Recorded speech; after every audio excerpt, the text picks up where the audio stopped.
Bienvenue pour cette nouvelle vidéo, j'espère que vous allez bien. Moi, ça va nickel. Alors, on part pour une nouvelle vidéo.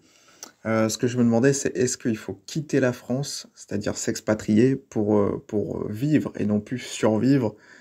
En France, c'est vraiment de la survie, comme enfin, j'imagine que c'est votre quotidien.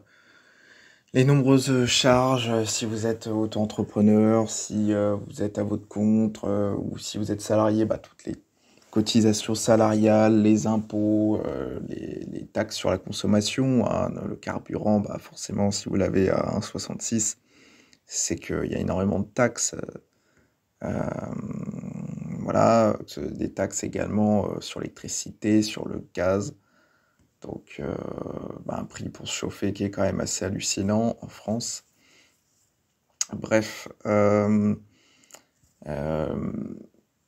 dernièrement, on est en train d'entrer en guerre quand même face à la Russie. Enfin, en tout cas, on nous y pousse. Enfin, c'est surtout les politiciens qui nous poussent à faire la guerre. Euh, Certains ne savent pas, mais il y a des militaires français qui sont en Russie et qui payent de leur vie. Alors, enfin, c'est ce que j'ai entendu, comme quoi il y a des soldats français morts en Russie et on fait passer ça pour des morts ailleurs. On dit qu'ils ont été morts à tel ou tel endroit, mais non, en fait, ils sont morts euh, en Russie, sur le champ de bataille. Euh, Bref, j'en viens à cette vidéo que je voulais vous partager. En fait, c'est un expatrié, donc il a quitté la France il y a 3 ans.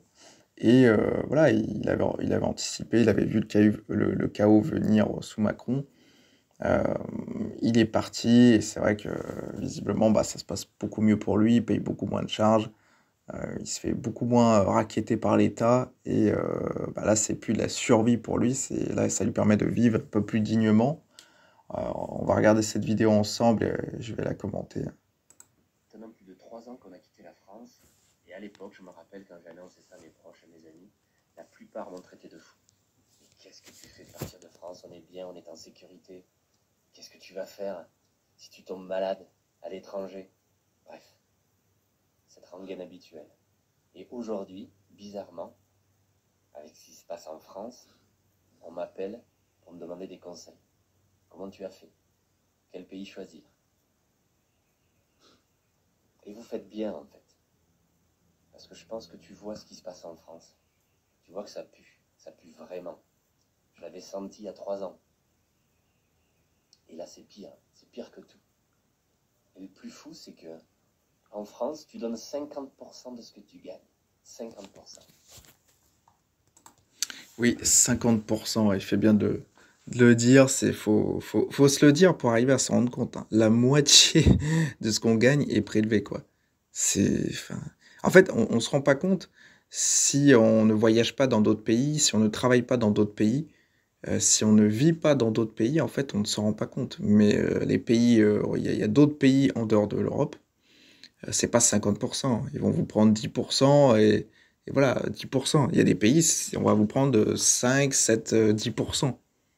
7 à 10%. En France, on vous prend 50. C'est tout, hein. Là, tout est dit, hein. Après, ce qui est pas simple, évidemment, c'est au niveau de la langue. Si vous n'avez pas enfin, si vous n'avez pas un anglais, on va dire, correct, et va falloir l'apprendre, quoi. Donc il y a la barrière de la langue qui peut être un vrai frein à l'expatriation, mais c'est pas insurmontable. Vous avez ça, c'est aussi s'adapter à une autre culture, quel travail faire à l'étranger, est-ce que vous devez être, voilà, est-ce que vous devez monter un business en ligne pour pouvoir partir, vous expatrier, enfin il y a beaucoup de choses comme ça. Euh, mais en tout cas, c'est une réflexion, hein. Parce que là, c'est vrai que la France, ça devient de pire en pire, donc c'est vrai que je pense qu'il faut au moins préparer son esprit à une éventuelle expatriation de soi et de sa famille, voilà, de sa femme, ses enfants, ou soi-même si vous êtes célibataire.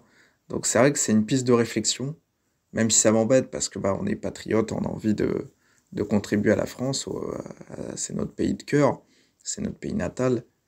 Mais faut se rendre compte que s'expatrier, ça veut pas dire abandonner la France et ça veut pas dire ne pas revenir.